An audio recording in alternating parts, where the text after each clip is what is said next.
Alright, hello YouTube. This is a scrap piece of plywood.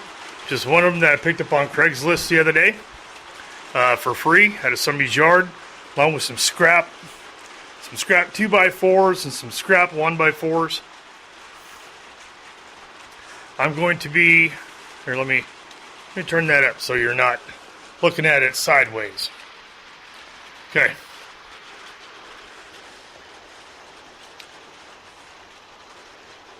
Scrap 1/2-inch plywood. It's in decent shape. I'm going to make some hybrid D-coats swarm traps out of this.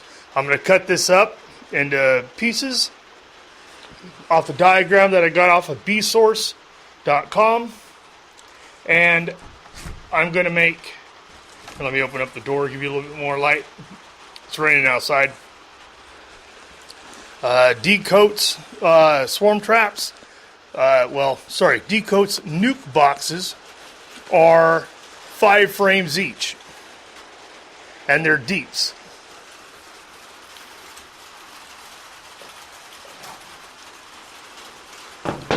This is a deep frame. This is a deep frame right here. It's a used one from last year. Has the starter strip there. Okay, now his 5-frame nuke holds 5 standard frames. On bsource you can also find an 8-frame medium design, and I'm going to do a hybrid of the two.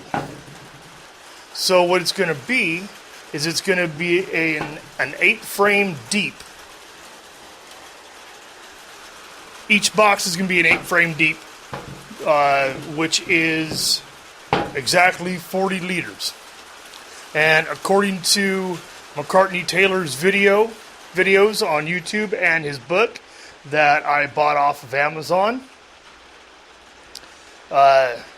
you can find his videos here on YouTube at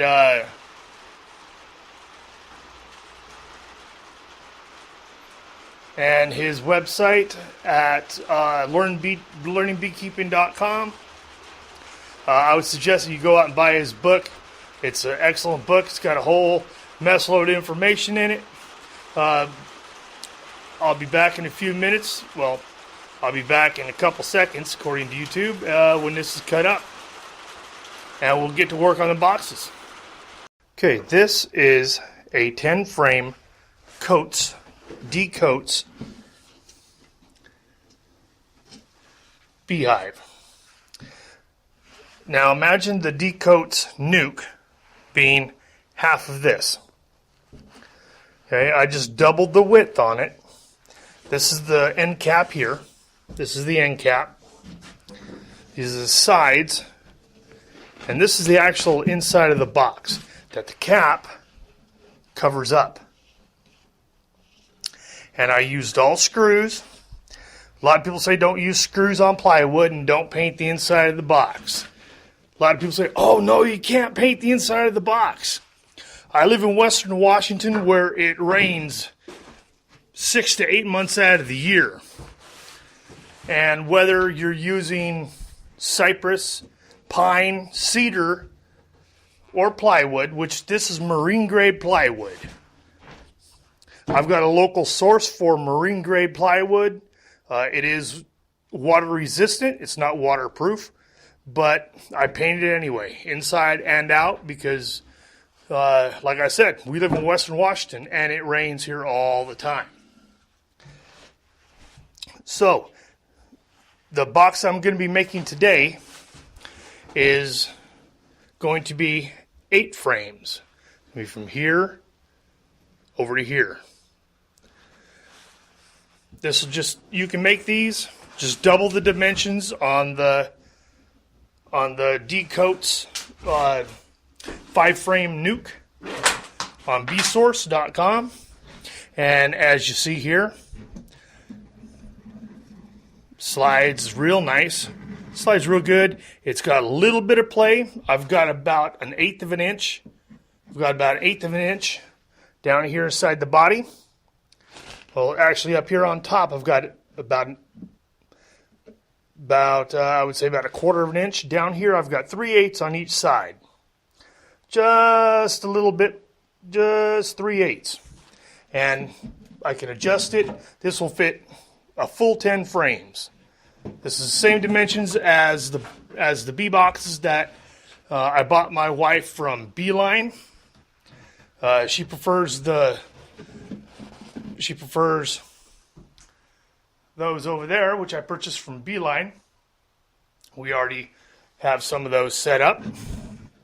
Those she prefers hers to be like that. Mine, this box here, I bought a half sheet of marine grade plywood for $12.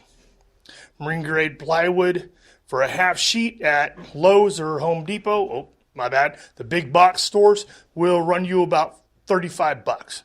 So I think I got a good deal. The end caps are just made out of 1x2s, just straight 1x2s. Like I said, give it a couple coats of good paint and it'll last for years. Okay, here are the schematics for the 8-frame box, the 8-frame swarm trap. The sides are 19 and 1/8. Two sides at 19 and 1/8 by 10 and 1/4. Top and bottom are 19 and 1/2. The top is 13 and 1/8 wide. The bottom is 12 and 5/8 wide.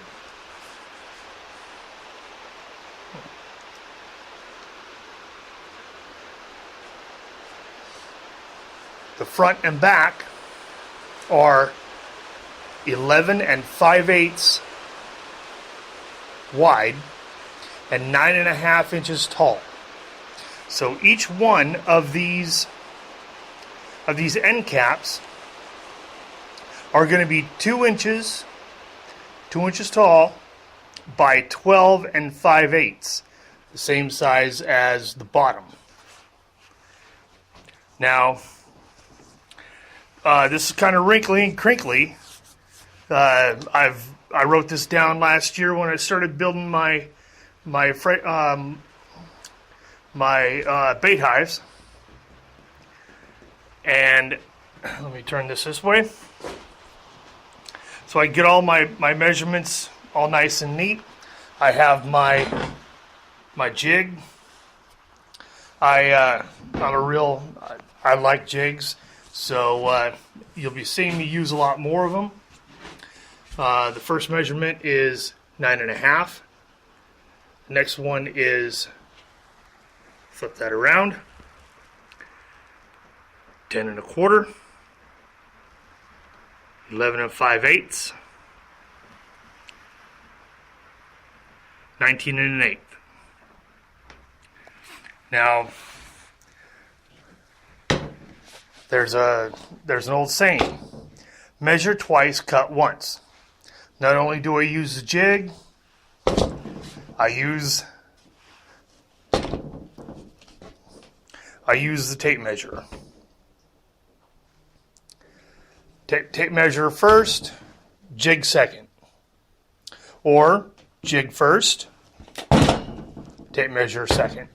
This is just to check. And for a third, I use a square. It's kind of a beat up old square. It's probably 30 years old. It's probably 30 years old. It's got plaster on it, and it had concrete and roofing tar, and but this is my measure 3 times, cut once. All right, I've measured 3 times. Well, actually 4.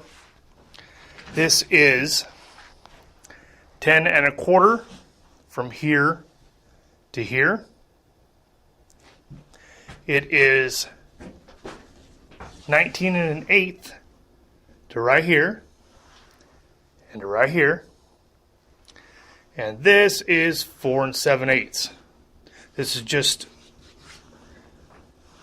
that's just slag. It ain't nothing. So what I'm going to do is I'm going to cut this line here. Well, first I'm going to cut this here to right there. Then I'm going to cut this line here and keep this piece. That there will just fall off and we'll be good to go. That'll be side 1, and I'll cut the second side and we'll be back. All right, here we go. We have 2 pieces cut at 9.5 by 11 5/8.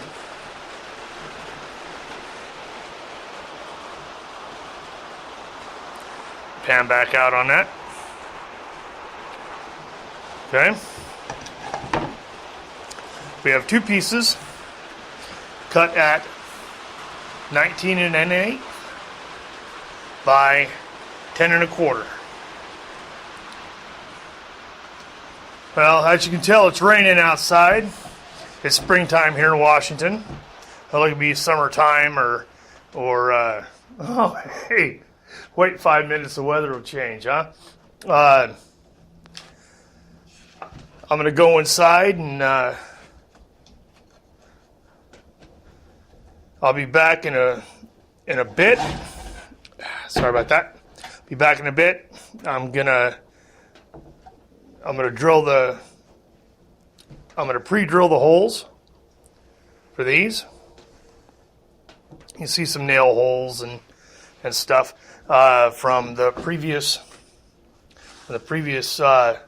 nails. Those are not going to matter. These are not going to matter at all. If it does let too much air in, the bees will just fill it with propolis. I mean, you could have 20 or 30 holes in here, and they'll cover up what they want. So it really doesn't matter. I'm going to pre-drill some holes since it's stopped raining. I guess I'll stay out here and pre-drill some holes. All right. Okay, here we go. Okay, here is the 9.5 by 11 5/8. It is pinned to my workmate. I have Gorilla Glue. I have Gorilla Wood Glue, and I'm going to take this board here. Sorry about that. I'm going to take this 19 1/8 board by 10 1/4, and I am going to, I've already pre-drilled some holes, and this side here is only getting 3 because of the knot. These are 1.25 inch wood screws. I'll be back in a minute. All right, I have the sides on. They're 1-bys.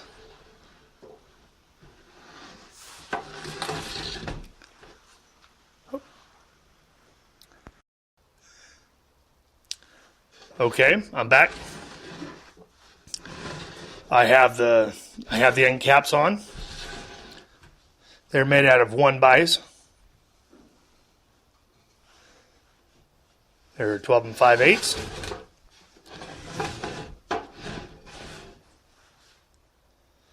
And this here slides all the way back and forth. Slides all the way back and forth. We're good to go. All I've got to do is throw a bottom on it and make a telescoping top that I can screw into here so that it'll be a tight fitting lid so there's no gaps.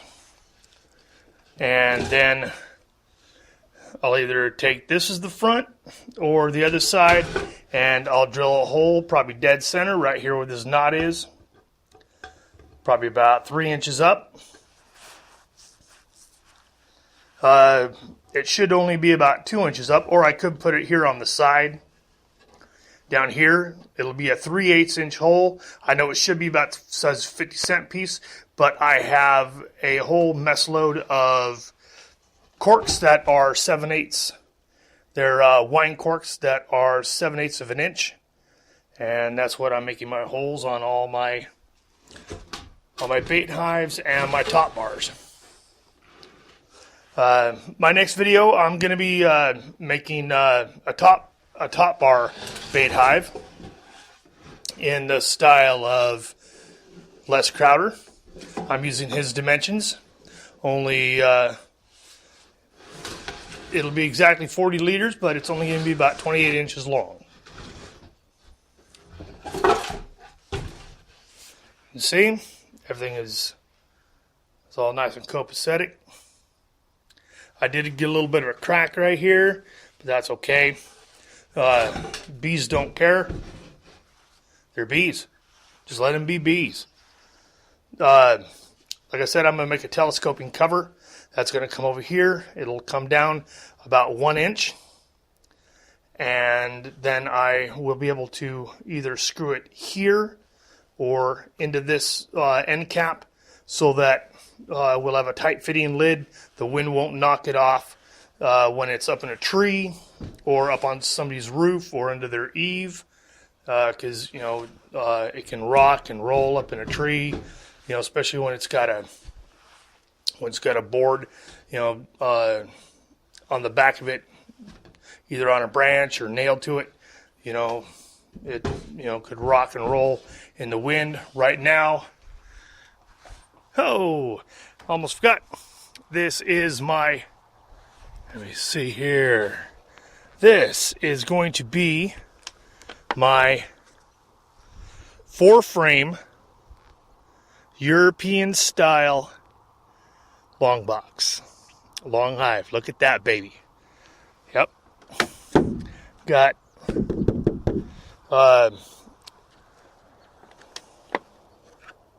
it's hinged. I haven't put chains on it yet, but each one of those boards there is set 3/8 of an inch up, so there's space for the queen and the bees to go. It holds exactly 42 frames or 4 supers. I can either run 2 hives, the 2 queen split. Here are the 7/8 inch holes. There's 3 on each side, and there's going to be, I haven't drilled them yet, but there's going to be 6 on the front, so that I can just put corks in, and as they move back, they can come in. And, as I move the follower boards, back further, I can just take them out and then come and go as they please. All right, let's get back to building. Okay, I'm going to throw a bottom on this, and we'll be back later. You saw my hat earlier. Oh, my bad. Saw my hat earlier on the sheet of plywood. I am a member of the Lewis County Beekeepers Association here in Washington, the LCBA. They're an excellent group of people. I have learned a lot in the last 2 years after taking the class. Well, let's get rocking. Okay, here we go. Bottom's in. I don't know if you can see that. Here, I'll turn. My bad. I didn't mean to turn the camera sideways. Okay, bottom is on. It's a little off. Don't matter. I cut it without a fence on the table saw. There's my bottom. I'm in a hurry. I got to go in and feed my wife. Got to make dinner for her. I nailed the bottom on. The bottom doesn't. I don't care about the bottom as much as I do the sides. Sides I would like to be structurally sound. The bottom itself holds the sides square, which I did put the square on here, and it is square. It's all good. I'm gonna probably, I got a little lip here. I usually don't put landing boards on my beehives because I've never seen a landing board in a tree. So, but, I've got this little lip right here, so I'll probably put the hole over here. And on the opposite corner, on the bottom, right there in the bottom, I'm going to drop a hole, and I'm going to cover it with some hardware cloth. That way, if water does get inside here, which I doubt it will, they'll give it somewhere to drain out the bottom. That's opposite this hole. Right now, I'm going to fashion a lid, and then I'm going to put a, my table over there. Then I'm going to fashion a board, drop a hole in it, and mount it here on the back. Mount it here on the back side so I can hang it in a tree or hang it from under somebody's eave. But this is basically it. Total, with all the measuring and cutting, took me about an hour to build. If I cut everything, if I measured and cut a hole, if I had more plywood, I have enough plywood over here for probably 3 more boxes. I'll probably do that up tomorrow. Let's see. If I cut up all the wood, which I'll probably do tomorrow, since I'm not going to be making a video on it, it's not going to take me but half an hour to cut up all the wood, and then everything's going to go together like clockwork, and I'll be able to put a box together in probably 20 minutes. Once all the wood is cut, it's just pilot drill all your holes, because this is 1/4 inch. This is 1/2 inch. And it will split. It will split on you if you don't. Oh, that's some Gorilla Glue there. I've got 360 Gorilla Glue all the way around the bottom. Should create a watertight seal. It's all good. Gorilla Glue, to me, is probably the best product out there. I have tried Type Bond 2, Type Bond 3. And Gorilla Glue works for me. It may not work for you. I'm not saying go out and buy yourself some Gorilla Glue. I'm not. I'm just saying, hey, that's what works. That's my personal preference. That's what works for me. Well, I'm going to build a lid, and I'll show you the finished product in a bit. All right. Well, here we go with the lid. It's just a piece of T111. I took a 2x2, and I split it on the table saw. I could have easily have put it inside this workhorse here and split it with a skill saw, but it was easier on the table saw. I could have also used the same 1-bys that I used here. But I've got just enough for the 3 other boxes that I'm going to build out of the material. This slides on here. It is a little tight. There we go.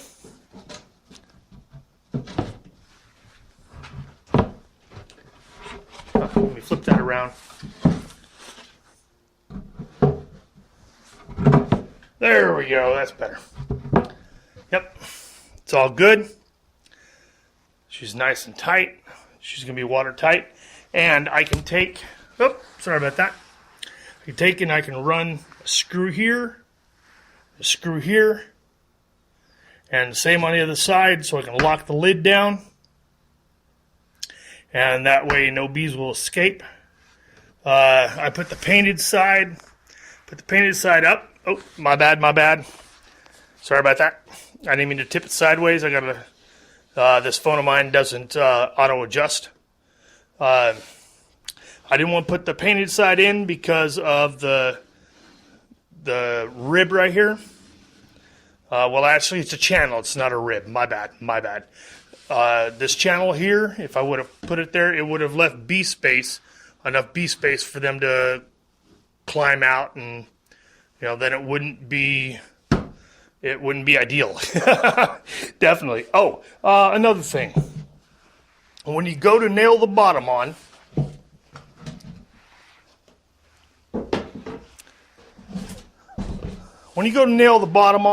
let's see, where is it at? Ah, there it is.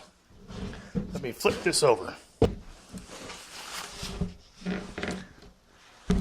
When you go to nail the bottom on, you might get a couple of these, mainly because of the screws down here. Nail goes down, hits the screw, bends. So offset it a little bit more than what I did on that one. But other than that, there it is. Now all I got to do is drop a hole in it. And I think I'll do that right now, and I'll come back and show you. Well, alrighty then. Here is the finished product. There is a 1x board, non-pressure treated. I'm going to paint that also. I countersunk the screws, the countersink bit. I put them in triangles because that holds a lot more weight. One up top, two at the bottom, one at the bottom, two up above it, one in the center. All that's on the back of this, there's a little nib right here coming through. That's it. Put the lid on. Got yourself an 8-frame trap. Got yourself an 8-frame swarm trap. Go build yourself one. Go catch yourself some bees. Yep, go catch yourself some bees. There we go. Oh, almost forgot. I drilled a hole. That is a 7/8 hole. It's a little smaller than a 50-cent piece. I would say it's more like a Canadian toonie, which is a $2 coin to theirs. And I also have one here on the side, also 2 inches up. I'll probably cork that one off to begin with and wax around the cork. And then if I ever decide to make this into a nuke or an actual hive, I'll let them come in the front. I'll let them come in and out the front. Now, I could have gone, I'm going to go back on the other side of the board again. I could have run a 3/4 inch cut right here and just had a 3/4 inch opening here, like a regular beehive. I don't see the reason behind that, having 3/4 of an inch.